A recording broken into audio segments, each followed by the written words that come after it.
Good evening, everybody. Welcome to the Doc and Lefty program here at the lovely downtown Des Moines studios of webcast1live.com. This is Lefty, as always, bringing you the perspectives you love from the sides you hate, and across the table, back from his extended tour of the Pacific Isles, Doc Patrick Troche. Doc, what's up? You know, just my weight, not my IQ. I know I say that a lot, but this week it's actually true. The Hawaiians, there's a reason those Polynesians out there are big. And the reason is they cook some of the best stuff you can shake a stick at. They got this stuff called huli huli chicken, and it is awesome. They got this stuff called kalua pork, even more awesome. And then when you add rice and a local favorite called the Loco Moco, which is a hamburger patty and rice. It's got Spam on it, bacon, and some other meat smothered in gravy. You can't help but to eat the whole plate. Yeah. I would totally eat the whole plate. Oh, yeah. And I got to tell you, I'm sort of surprised that you didn't look at the weather and say, you know what? Nope, not going to do it. Iowa, I've been there for my entire life, but not this week. I was going to stay. It was quite a debate. I was trying to talk my brother into staying because he knew his flight was canceled out of Chicago. And I'm telling you, we were all set and ready to go. And then I took a look at this week's schedule in the office, and I thought there is no way it would be over 400 calls. Yeah. For this week. I'm like, oh my goodness. So I came back and it wasn't too bad. And I think I have a present for you. I don't know if you'll want it or not. Oh. But you remember last week when I was saying, listen, this is the land of Obama. Everybody here loves him. Mm-hmm. Apparently that's only in the newspapers. People that I talked to on a regular basis in a lot of the shops really were anti-Obama. And I was really surprised at that. So I got you a shirt. Okay. You ready? I am. All right, here it is. I thought this would be perfect for you. Can you zoom in on that? Right there. I got that for you. Ah, there. I found that. So would you like that? I'll take that. Would you wear it? I probably will. All right. I probably good deal. will. Let me check. A medium. You must have thought that I lost more weight than I actually did. Maddie, do you want to wear that? She goes, no. I think you got to find somebody skinnier because is that it? Yeah, right. that'll. Well, it was sold out. This was the last one they had on the rack. I kid you not, it was the only one they had left. The guy says, yeah, it's our best seller. That's pretty good. I gotta say that. So Sunday night the snow comes in. Well, Sunday all day, and I waited until about 10 p.m. to go outside and shovel. Well, that's usual for you. Well, but see, it didn't stop snowing until like 7 or 8, and then I was doing other stuff, and so about 10 p.m. I was going to go out because I thought there's no way that I'm getting up at 4, 5 in the morning to shovel. And holy smokes, that was really tough. It was really heavy, really wet. And got all that done.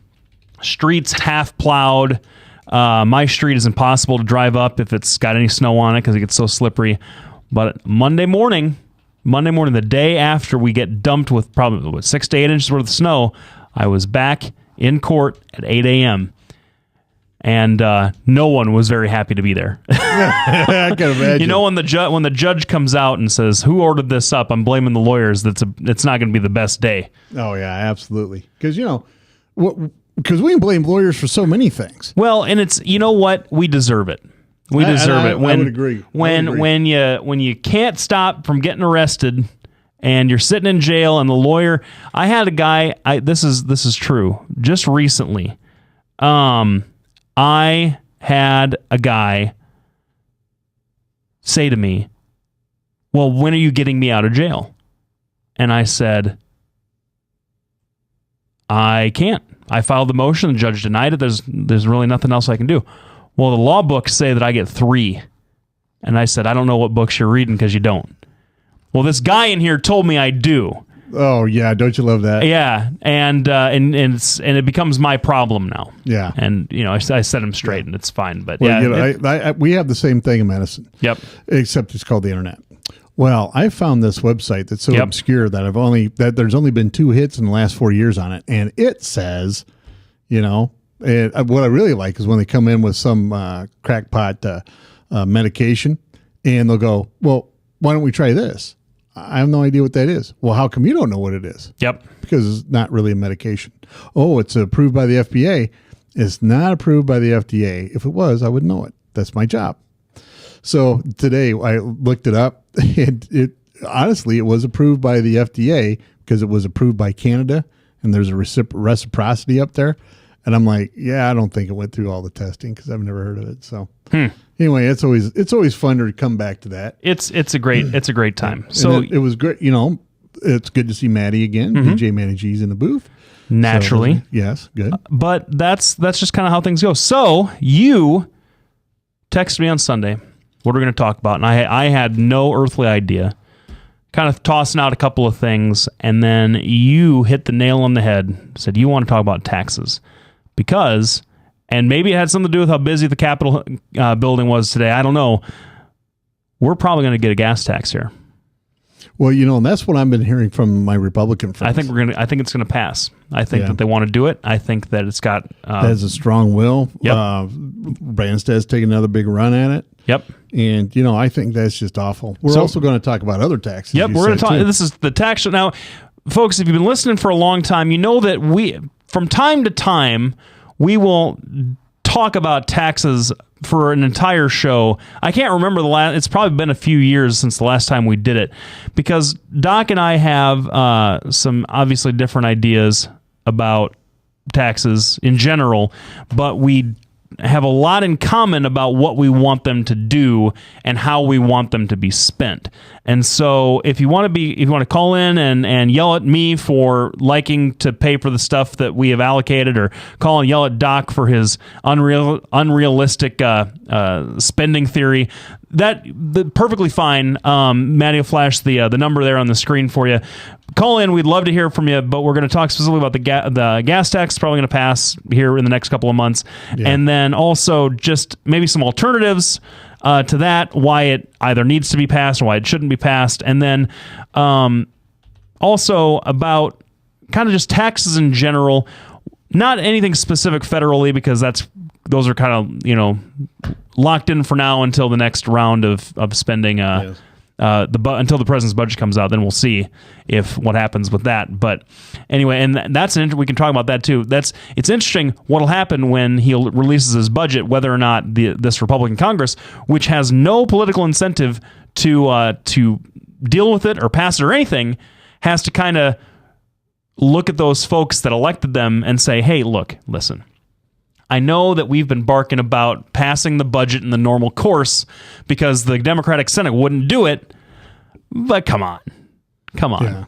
So maybe talk about that a little bit later. Yeah, a little bit. So I think we're up to our break. We're going to be back right after this. We're going to tackle the gas tax and how Republicans who claim to hate taxes cannot wait to raise taxes here in the state of Iowa. I want to thank all of our sponsors: Betroshin Associates, Lubinas Law Firm, Halo Capital at DesMoinesInterestsRates.com, Des Moines Anesthesia, PC, 515-574-6442. They like to heal people. If you're having a surgery, you ought to give them a call. They're great anesthesiasts with together hundreds of years of experience. They also do a lot of pain management, so give them a call, 515-574-6442. Please follow us on Facebook and Twitter, and go check us out on docandlefty.com. I got a couple of blogs coming out this week. Hopefully Blake will have one soon before, summer sometime. We'll be back We'll be back right after this break.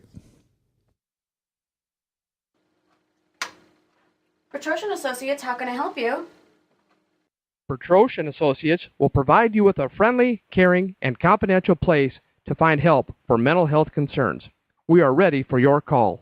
Our doctor, Dr. J. Patrick Bertroche, provides a full range of psychiatric services for children, adolescents, and adults in a forthright and informative manner while maintaining a casual, comfortable, and relaxed atmosphere. Whether you're 10, 25, 50, 80 years old and beyond, everyone needs to live within their means. I'm Tom Coates with Consumer Credit of America. For almost a quarter of a century, we've helped people of all ages learn to manage their personal finances to benefit them far into the future. When problems arise, we've got the experience you need to make those debt problems go away. Got financial problems? Call Consumer Credit of America. From the RE/MAX Real Estate Concept Studios, this is Webcast 1 Live. Hey, welcome back, everybody. Thanks for sticking around. So, we should have saw it coming. I gotta say, Doc, it's not a surprise, and it was fairly predictable. And honestly, they were talking about it the last session. Iowa is most likely going to get a new gas tax, somewhere around 10 cents per gallon is what's being proposed on all fuel sold in the state. And they're really excited about it. They're really pushing for it to happen. Especially a lot of the road and other construction interest groups are really pushing for it, especially now that gas prices have fallen so much over the last few months. Doesn't surprise me at all. The pain, in a perceptual way, won't be as big of a hit now that the prices of gasoline has gone down so much, but maybe this is a surprise, not as big on the gas tax as some of your fellow Republicans. What? Well, I think this is an issue that's going to get a lot of Republicans hung come the next election cycle. We're the ones that stand for lower taxes for the middle class and the working people. And when you increase such regressive tax, such as a gas tax, then you're going to have a whole lot of problems. The last month or so, there's been a lot of people touting the economy, how well it's doing and all that stuff.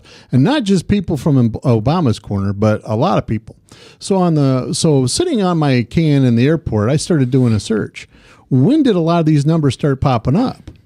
Well, a lot of these numbers that started to improve only started to improve when the gas tax or when the gas prices started to come down. Well, that's not exactly right. That's not exactly right. Not for everything, but for a lot of the things people are touting, the gas tax is definitely, or the gas prices have definitely helped our economy. People have more money to spend. Well, that's true. When you're our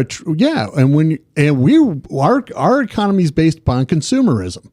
So you to look at the consumer indexes that have improved, you can lay a lot of that right at the price at the foot of gas taxes. Well, I'm going to stop. I'm going to stop you right there because as far as the big indicators in the economy, the job growth, the GDP growth, the stock market, all those big things, those have been improving for several years at this point. Gas prices only fallen in the last 2 or 3 months, like since December, honestly. But consumer indexes have really skyrocketed. I mean, if you're talking we got about more improved from 2008, yeah, because you can't go down from there. If you went down from there, you'd be in a depression. But if you're looking at people's real income and people's ability to spend, that really hasn't taken off until the gas prices have gone lower and lower. And that's what I'm talking about. So the thing is these politicians, I mean, let's just face it. Here in Iowa, we're going to increase our budget by another 5%. You know what? That's what got Chet Culver canned, is increasing the budget in part. Well, in part. And then a 10% across the board cut in 2007 when the economy tanked. That didn't help. But the bottom line is Branstad at this point has now increased the budget far more than anything Culver has done. And it's far more than anything Vilsack has done. Now he's starting to run out of some money. Well, let's go get the gas tax. Now, let's discuss the merits of the gas tax. Well, I'm sure you know why we have a gas tax. Why don't you tell our listeners why we have a gas tax and what it's for? We have a gas tax, and the folks that are sort of I'm going to call it gas tax because I like calling things what they are, and I'm not afraid of taxes. And I also don't hate taxes reflexively, but it's pegged to road projects, infrastructure projects, and for the road use tax fund, which is a dedicated fund set aside from the general fund that is earmarked specifically for road and infrastructure projects and highway upkeep. One of the reasons why Iowa has some of the best highways, county roads, and interstates, because the interstate's a federal-state partnership in maintaining those, why they have such a high quality and why it is noticeable when you go, for example, into Missouri. You cross the border down there by Lamoni, you're in Missouri just by the state of the roads, is because we have this set aside fund that's fueled, or that's pumped money by the gas tax, and that's really that's the reason why we have it. That's the reason why we've dipped in. And I'm sure that, and I don't know this for a fact, but I would imagine that over the years, from administration to administration, it's been dipped into because politicians can't help keeping their wetting their beaks every once in a while on different things they need to do.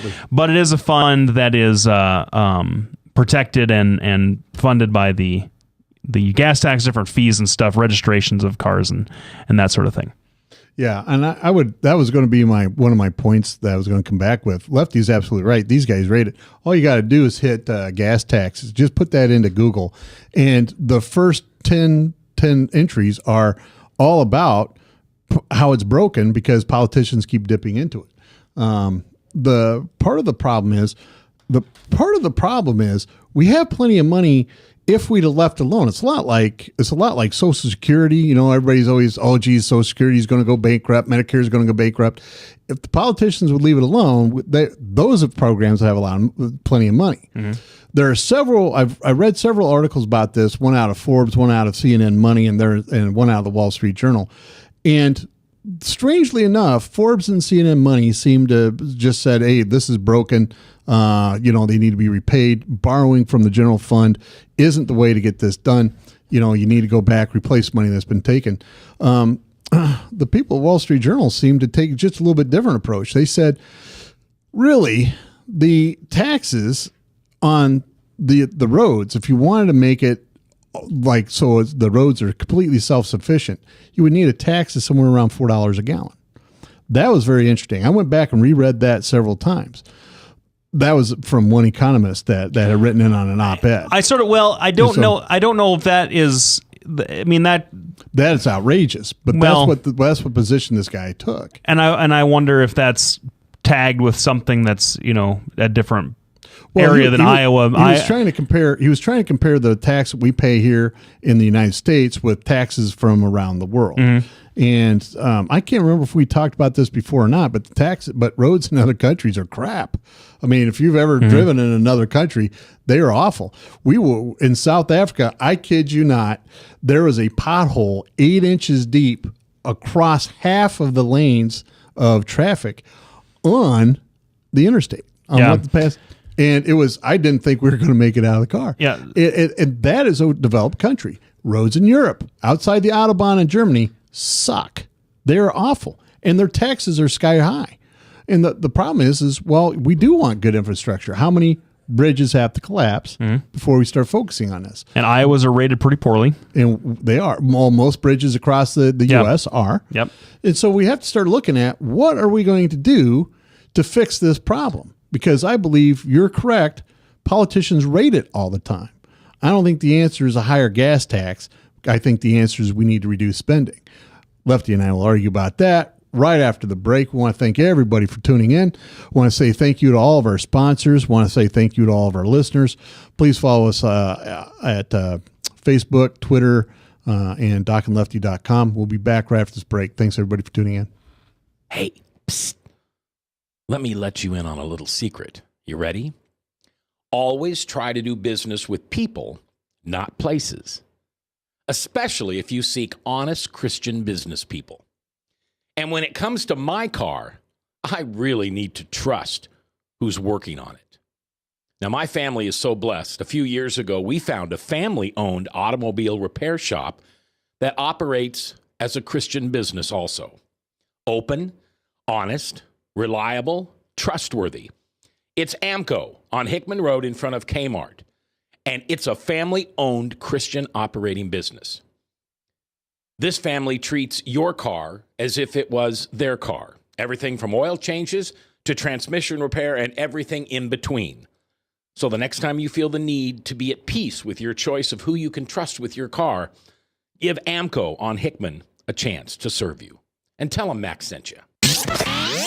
From the RE/MAX Real Estate Concept Studios, this is Webcast One Live. Hey, welcome back, everybody. Thanks for joining us this evening. We're talking about taxes, how they affect you, and, I don't know, whether or not we need them. On the side of reason is me. On the side of the little people and the working class is me. Yep, that's right. We... and hardworking folk like DJ Matty G. That's who I'm fighting for. That's right. So here's my question to you. We're talking about. It sounds like you're more on it sounds like this. I mean, this is what I know about you. You're more on the spending side of things. But I mean, honestly, if we don't have the cash and the roads are broken now, how would you address that? I mean, the gas tax. One of the reasons why the gas tax died a couple of years ago and why Branstad kind of suffered the defeat is because people were begging for property tax relief, and there was only enough political will and enough political capital from Branstad to push through an income tax or a property tax reduction in residential and commercial property. Well, now they're coming back. Hey, thank you for giving us the cuts on this side. Now you're going to raise the gas tax. That's what we were going to try and do 2 years ago, but we've done half of it. Now we've got to do the other half. Isn't that kind of a give and take that? Well, no, should happen? I don't think that should happen. I think there ought to be spending reductions. I mean, let's look. I mean, one thing that irritates me more than anything else are bicyclists. All right, and there's a lot of things that irritate me more than bicyclists, but here's what irritates me about them. It isn't that they're bicyclists. I'm all for bicycling, but if you look at the number of miles of trail that we have in Iowa that are paved, and you look at the amount of money we spend every year to upkeep those trails, just the cost to lay it down per mile is somewhere around $130,000. That is a national average. It might have been less here. It might have been more here. I don't know. But either way, if you take the national average, multiply it by the number of miles we have, we spent over $90 million just in bike trails. That doesn't include maintenance. Well, I think overall in Iowa, for a semi-sport that people utilize at most half of the year, all right, we're spending a lot of money for that. There's a lot of other money in there that's wasted. I think we need to start taking a look at that before we start punishing the people that need these jobs, need to drive to jobs, and need to have food that's cheaper. I think we need to start reducing money before we start punishing those people. When you increase the gas tax, it affects everything. It doesn't just affect some things, everything. It affects your ability to produce food. It affects your ability to transport goods and services, including food. It hampers your ability to get around to the jobs that you need. People, I mean, you want to talk about choosing between gas and medicine. Right there is a basic question. I mean, we get hammered on the right all the time about picking between medicine and whatever other thing to live. Well, this is the same thing. We're not even back down to the price where it was when Bush left office. We're not even back down there. And already everybody's talking about, well, we need to hike it back up. We need to keep gas prices low. And there's a lot of reasons. There's a lot of reasons we need to keep gas prices low. There's a lot of extra ramifications. I was talking to a very intelligent gentleman this afternoon about oil prices. So, we can discuss that a little bit later. Yep. But from my perspective, don't you think that there is waste in the budget that could be eliminated? I mean, don't you believe that, or do you just believe that just cranking up taxes is the answer to the problem? Well, I'm sure there's waste, but the issue is whenever anybody talks about waste in the budget, is never has anything to say.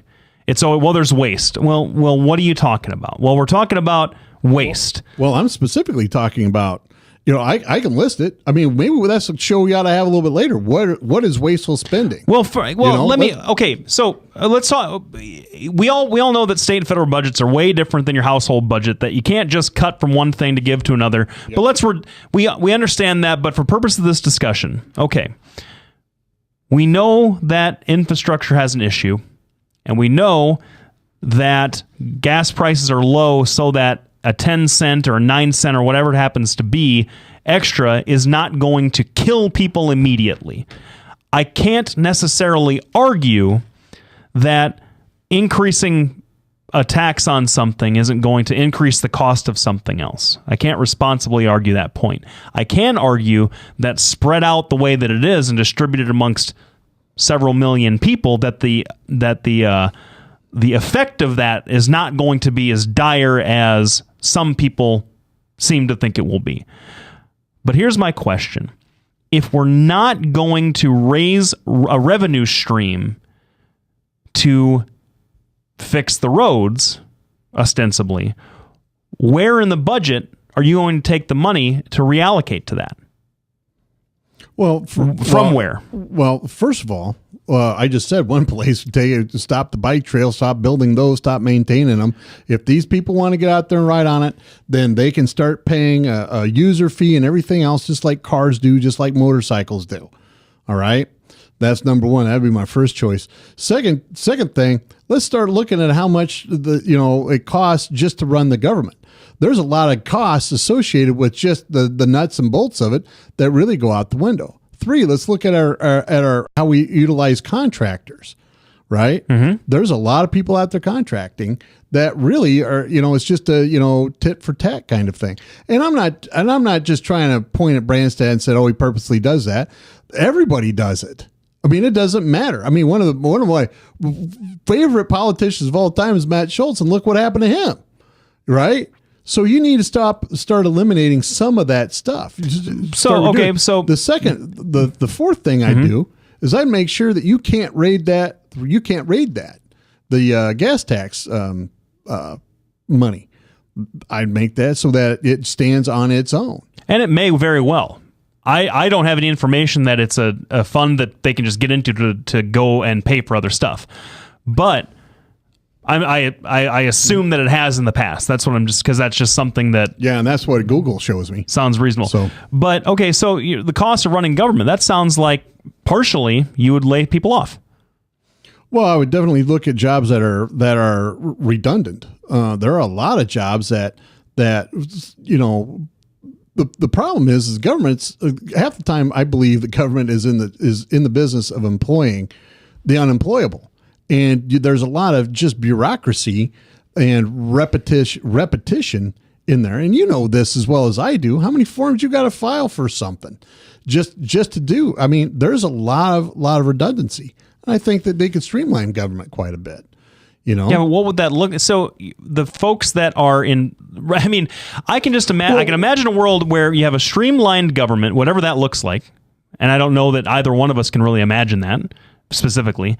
So we've streamlined. We have all this cash now, and what now? It's up to 6 people instead of 10 to get the money to where it needs to be to fix the bridge doesn't get the votes. You see what I'm saying? Well, and I understand it's going to be painful and difficult. This is a painful and difficult situation we're in. That's the truth. So when we get back, I'm going to ask Lefty this question.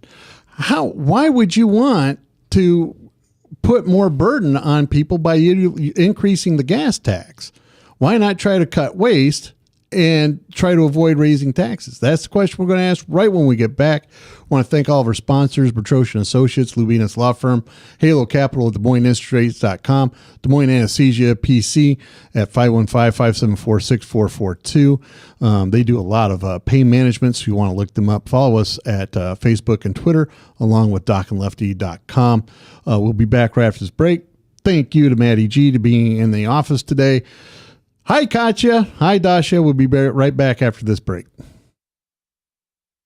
Bertrosian Associates will provide you with a friendly, caring, and confidential place to find help for mental health concerns. We are ready for your call. We are proud to work with military personnel and their families. Our doctor, Dr. J. Patrick Bertroche, provides a full range of psychiatric services for children, adolescents, and adults in a forthright and informative manner, while maintaining a casual, comfortable, and relaxed atmosphere. Our licensed mental health therapists provide individual counseling to children, adolescents, and adults, including couples and marital counseling.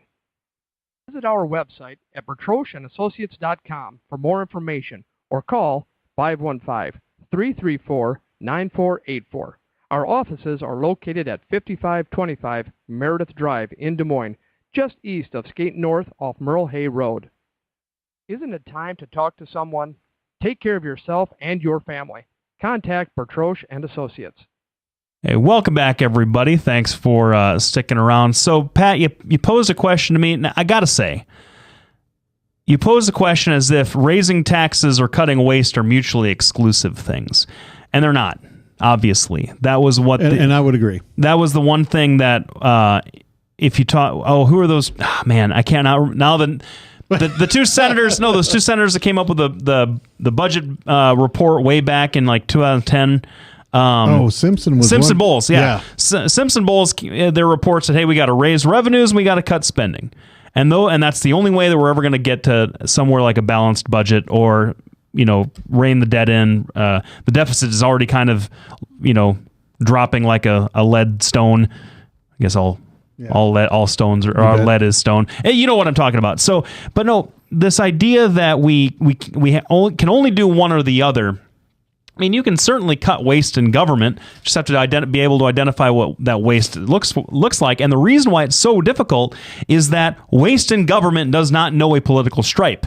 It is rampant throughout the system, regardless of whether it's red waste or blue waste. Yes. And so, the minute that you have all of these Republicans marching up and down the steps of the legislature here in Des Moines or Capitol Hill in Washington D.C., screaming about waste in government, and the minute that one of their precious cash cows is touched, or even, Senator or Representative so-and-so from Alabama, we could probably close that military base that hasn't done much, but cost us money. Or, hey, Democrat from West Virginia, we can probably impose an extra tax on your on that coal mine that's such a huge contributor to you.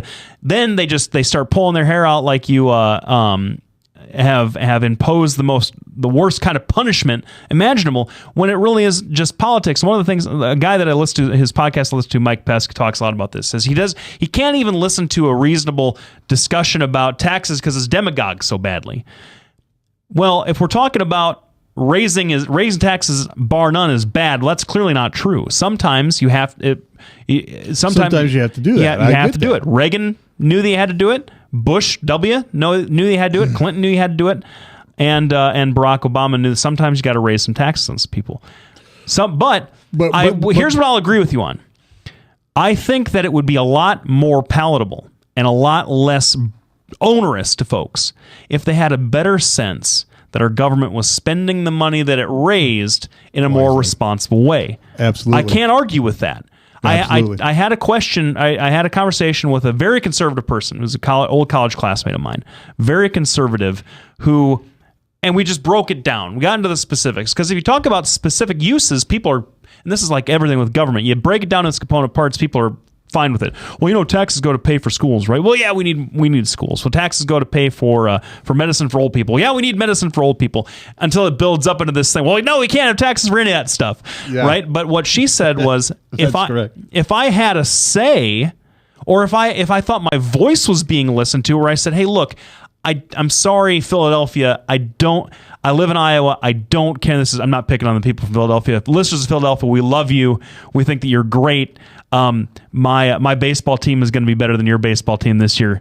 That's what's going to happen. But anyway, so we don't care about your schools as much as we care about our own schools. We care about your schools in a nebulous way. So maybe if I could personally ask the government to direct more of my tax money to an Iowa thing that I'm more worried about, except that that's completely unworkable as a system.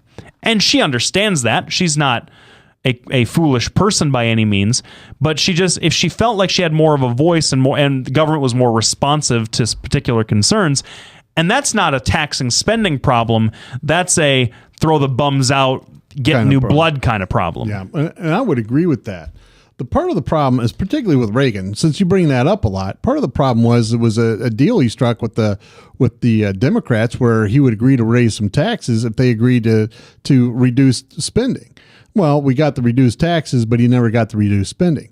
That's part of the problem, at least from conservatives like me, is we've already done the will increase taxes if you reduce spending, but we never seem to get the reduced spending. Well, that's part of the problem. And you can't peg that on Democrats, though. That you do this all the time because you're right. George W. Bush raised taxes more than anybody else did. You're right, and this is what frustrates conservatives, particularly fiscal conservatives like me.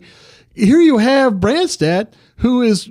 I mean, remember when Tom Shaw was on and he was defending, his we only grew the government by 3%. Why are you growing government by 3%? Well, it's a cut. How is that a cut? Because I think that he was trying to, from his perspective, and I'm gonna defend our super friend of the show, Tom Shaw, just for a minute, because I know that you got that beef with him, but I think he was more trying to put a positive spin on it, put a nice sheen on a worn leather purse. Because I don't think that he liked that the government growing, and I don't have any issues with that particular bill. You have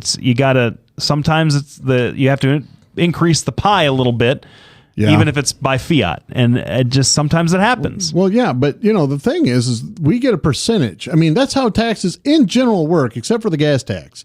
In general, you pay a percentage of whatever, and these accountants get together and they come up with all kinds of things.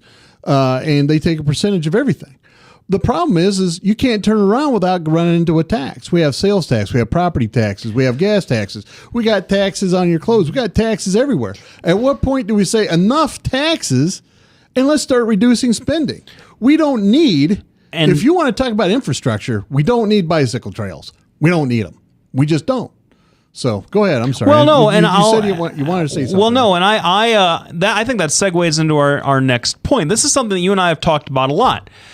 You are critical. I'm more ambivalent because I feel like our money, taxes are owed. They're going to be owed no matter what, and they don't always go to pay for things that I certainly didn't want my tax money to go and fund to. Absolutely. Decades-long wars in the Middle East. I certainly didn't want my tax money to fund a sort of shadowy, don't quite know it's legal drone action in Pakistan. I certainly didn't want my tax money to go to warrantless wiretaps and NSA dragnets of all metadata in every email and every phone call in this darn country. I certainly didn't want my taxes spent on that, but I'm ambivalent on it because the taxes are going to, it all sort of just conceptually goes into one pot, and then we elect leaders to distribute it as best as they can, and that sometimes they don't do as good a job as we want them to. Well, they don't do good jobs. Period. What is the alternative? You and I have talked a lot about the alternative, because you're right, we have lots of different kinds of taxes: property taxes, income taxes, sales taxes, gas taxes. There's eyeglass taxes. Medical device taxes. Yep. To name specific kinds of things. But all of those are theoretically sort of attached to different kinds of issues. We have an income tax now because sales and property taxes back in the early part of the 20th century stopped cutting it. We needed more money, partially to fund World War I and then World War II. So what is it? What would be the alternative? You know what I think would be interesting, but I want to hear what the alternative for you would be. All right. We're going to come back with that. What are some alternatives to our current taxation system? That's going to be the question on the table. I'm going to start it up when we get back right after this break. Thanks, everybody, for tuning in. I want to thank all of our sponsors and everybody for listening tonight. Don't forget to check us out on Facebook and Twitter. Go to docandlefty.com. We're also on YouTube. I keep forgetting that. And we want to thank our sponsors, PetrosianAssociates.com, LaBinaslawFirm.com, Halo Capital, and Des Moines Anesthesia. We'll be back right after this break. From the RE/MAX Real Estate Concept Studios, this is Webcast One Live. Get away from us, you neat old credit card. We don't have any more money. We're in trouble now. Save us! Help! Somebody save us! Somebody help! Help! Save us!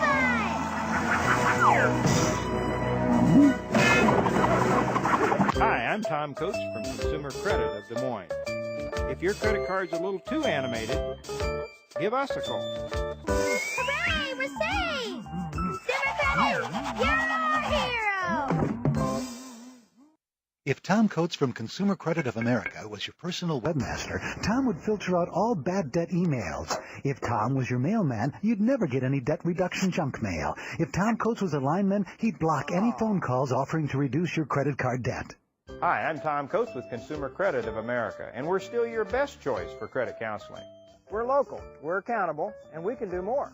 You make the call when the time's right for you. When it comes to competition, there really is none for Consumer Credit of America. Hey, welcome back, everybody. We're buzzing through this hour just like a nice hot spoon through half melted ice cream. I gotta say that this conversation that we've been having, I think you and I are, we're at opposite ends of the spectrum with respect to whether or not we even need this kind of stuff. But I think that we have in the past found a little common ground on what we'd like to see instead. And and here's one. I'm gonna start this off with alternatives. Start it this time? Because here's why. You and I recognize that we have a consumerist economy.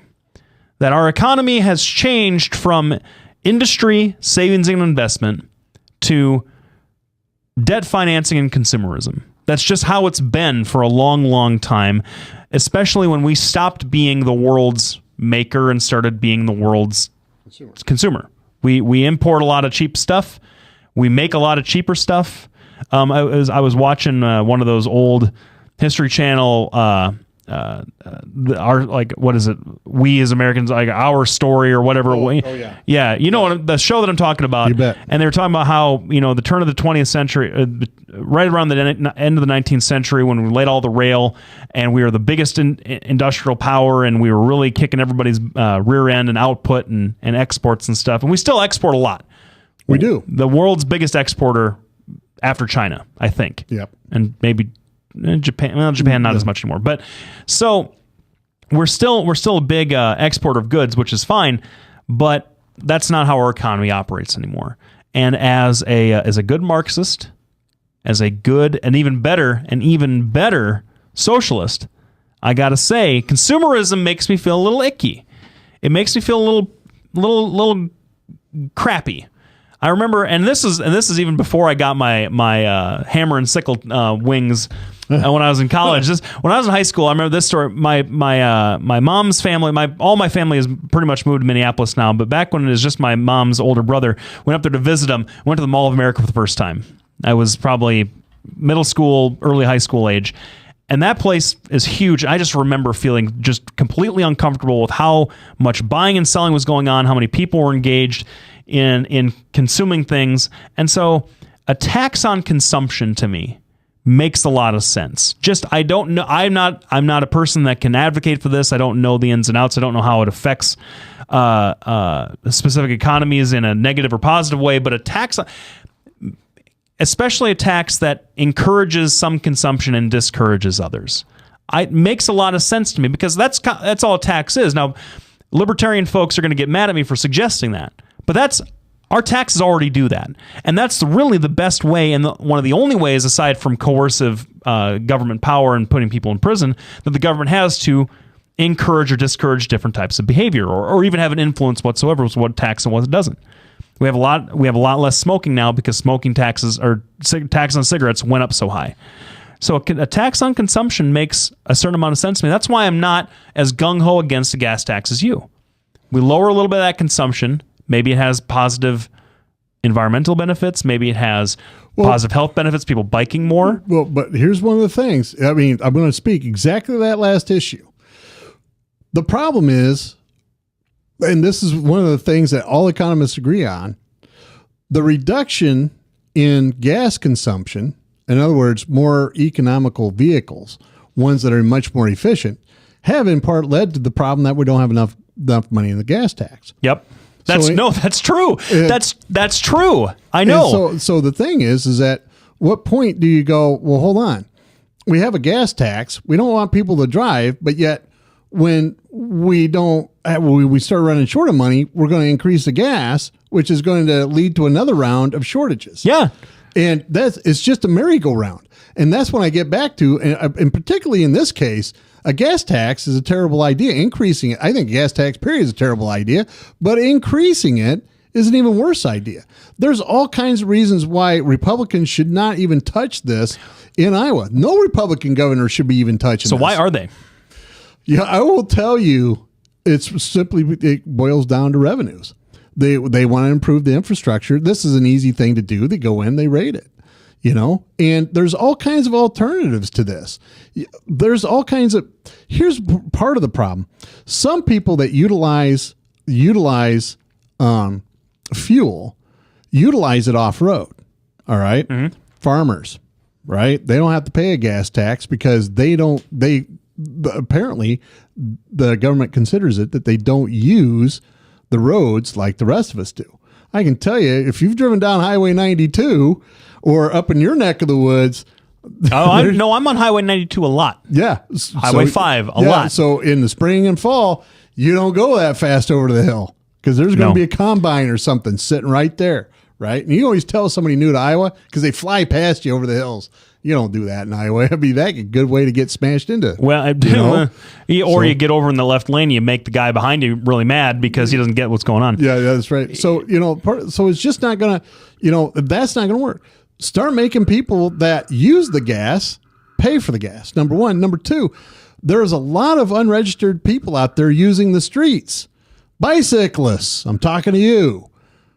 I have my motorcycle, yes, does weigh a little bit more, but does not cause any more problems to the concrete than your bicycle. How come we have to pay through our taxes for you to enjoy a sport half of the year? That's not fair. They should be registered just like everything else. Go ahead. You had something you want to say?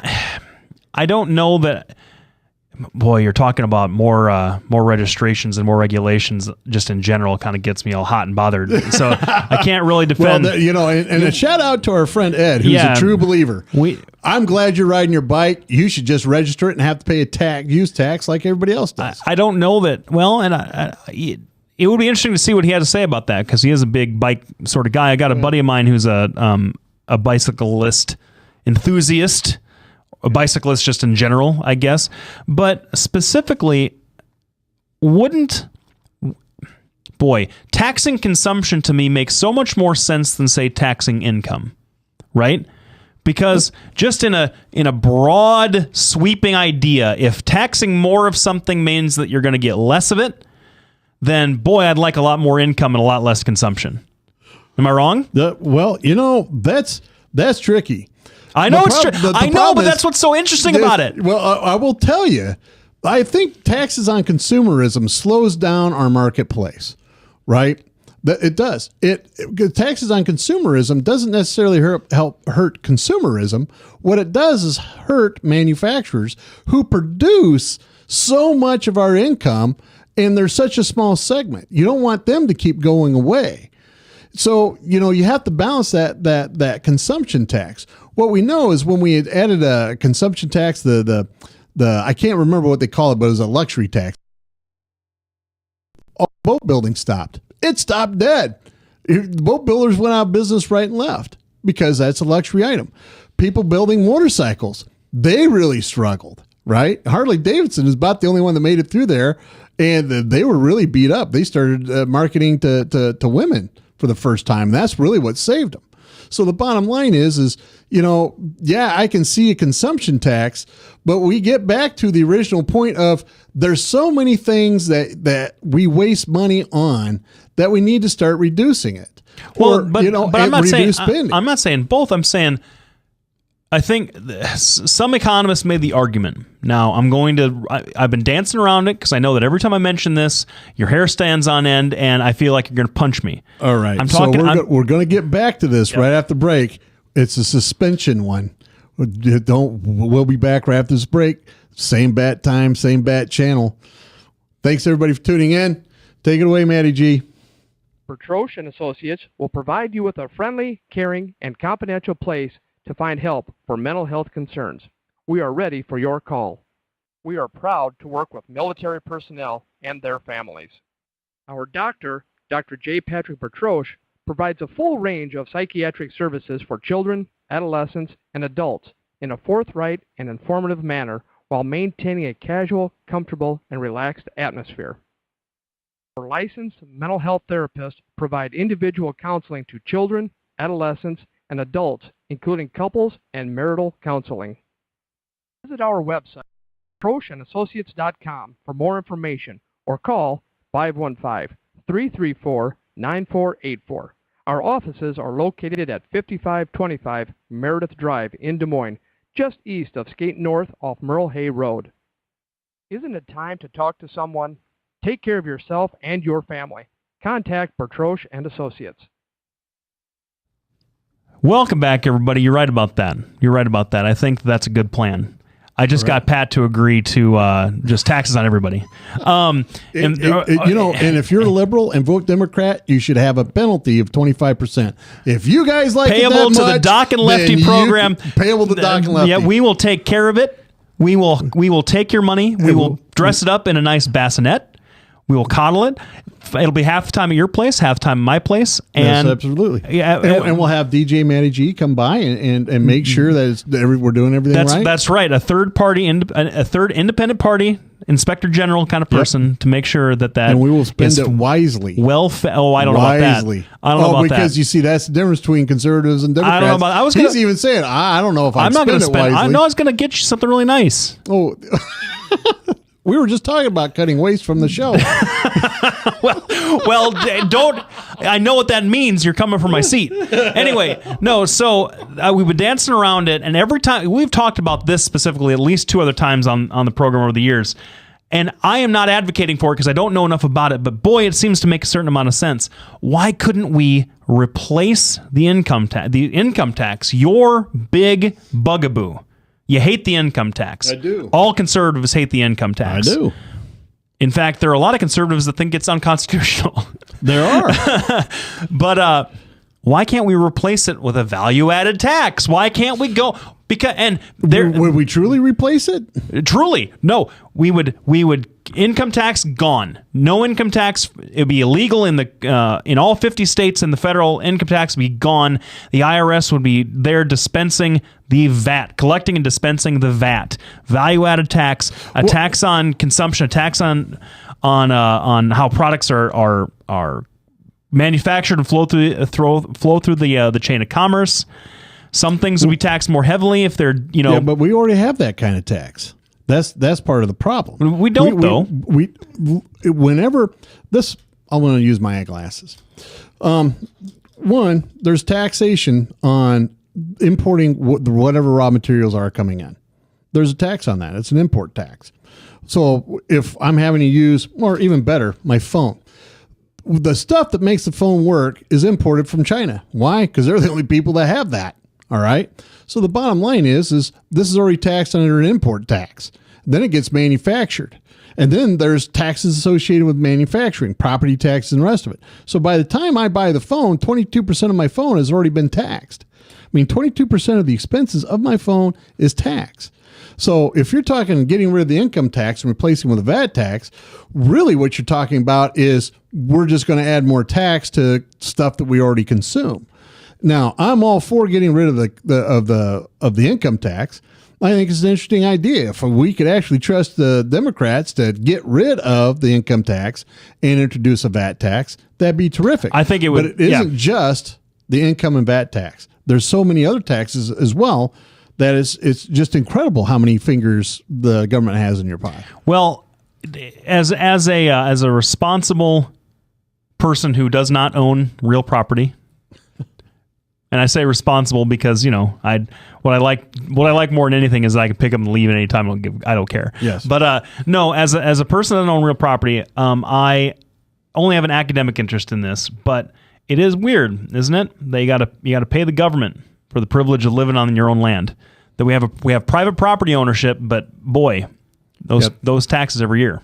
Yeah, and that's incredible. One of the things, and this is what I think is. I'm going to go out way off base on this one. I'm just letting people know. One of the things that you have to do in order to get into the EU is you have to have a property tax. You have to have an income tax set up and you have to have a property tax. Well, Eastern Bloc nations don't have a property tax. They just don't. Poroshenko just tried to introduce a bill for income taxes in Ukraine, and everybody's like, we can't do it. We can't afford it. It's only $73 for a house in Ukraine. That's the tax that they're wanting to introduce. And the people that live there go, well, we won't be able to afford to pay the tax. That's part of the problem. There are a lot of places without property taxes. And I think Blake hit it right on the head. You know, you have to pay for the privilege of living in your own property. And, you know, at what point do you stop and go, well, hold on. How many taxes are you doing? You know, really what I'd like to see, I would like to see just a flat rate tax. If you live in America, you have to pay a tax to live here. There's no property tax. There's no, income tax. There's just a tax. Just you have to pay so much in a year to live here. It can be based upon income. What would you think of that? I was talking to a guy on the plane on the way from You mean it can or it can't? It's not based on income?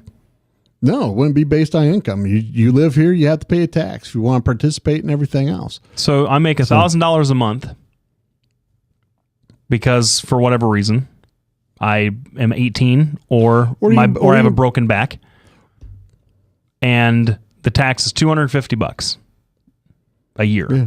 Well, think about it this way. If he's making $1,000 a month, by the time he gets done paying taxes on this, paying taxes on his real property, paying taxes on his income, paying taxes on any other purchases he makes, he's still going to be paying the same amount of money. Well, he's probably going to be paying a whole lot more. So I'm making $1,000 a month. I have to pay what, $250 a year? Every person, 300 million people, $250 a year. Sure. That sounds like a lot bigger of a problem for me at $1,000 a month than it is for somebody who's making $50,000 a month. And that's part of the problem that we have now. I mean, people now are making more money because of inflation, right? Mm-hmm. And now there is no inflation though. There's no inflation. If it's like there's no inflation right now. We haven't had inflation. It's low. It's a low where we're not having deflation. So either it's zero or it's almost inflation. Okay, fine. It's almost completely zero. But there are times when inflation takes off, and people, as they make more actual dollars, get stuck by something called the AMT, which is not based upon percentages, but a flat fee. Well, but that's only you can make that choice if you think they're going to have a better outcome under the AMT than. Well, but I would just like a different kind of taxation system. I would like one that doesn't give the government this much control over what goes on. I mean, you hit it on the head. If you want to control people's behavior, you tax what you don't want them to do.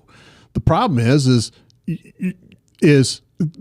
you're controlling their behavior. You're not allowing them to fully express their freedom in the way that they should be able to. Except taxes are very regressive. Except those same people elected the people that are doing that to them. So we don't have a totalitarian system where we have one guy making decisions for everybody. We have 535, mostly men, making decisions about how we're going to be taxed and so on. And the point that I would add to this, because I disagree, but not I don't think that you're completely wrong. My point is this. If you have problems with how things work, we have a government that is becoming less and less responsive and has been for an awfully long time, regardless of party. Take an interest. Get involved. Write a letter, even though that's kind of dumb now. Make a phone call. Or put your ideas out there. This age is the most communicative, most easily accessible age in human history to this point. Folks, you got two jerks decided to do a radio show a few years ago, and we've been around this long spouting opinions. It's easy. The bar to entry to entry to the political process is very, very low. The bar to leadership is really, really expensive, but you can get involved and make your voice heard. I think we got a lot of people who are like me, who are fed up, but are pretty sure that we're stuck, and we're not. The truth is we're not. Well, and I'm going to show agreeing. We do a lot of bad news at the end of the show, and this is this kumbaya. is positive. This is kumbaya, because I agree 100% with Lefty. I think people from both sides of the spectrum, people in the middle, all feel that nobody's listening to them. And if you want, go out there and get involved. I got involved. Lefty is slowly getting involved. I mean, he's got other things going on in his life besides politics that need to be taken care of. But the bottom line is go out and get involved. Write letters. Write to congressmen. Say, I want this. You know, I think we're going to end that on a positive note. Thanks Absolutely. everybody for tuning in. Got anything coming up this week? I've got a gig at Blue Moon West Des Moines on Wednesday. Oh, Tomorrow. That's tomorrow night. Woo! I'm going to try to make that. That's I always going to be promise, good. but sometimes I know, but if you did, you probably increase the audience from 0 to 1. Oh well. Wednesdays at Blue Moon are a little sparse. Now, but can I wear my headphones in there so I can listen to good music? Or absolutely, no, absolutely, you can. All right, you good, can. good. All right. And yeah, it'll be a good time. All right, thanks everybody for tuning in. We'll be back next week. Hi, I'm Representative Tom Shaw, and I love these guys. Both of them. Love these guys. Get over here. Get over here. Love both.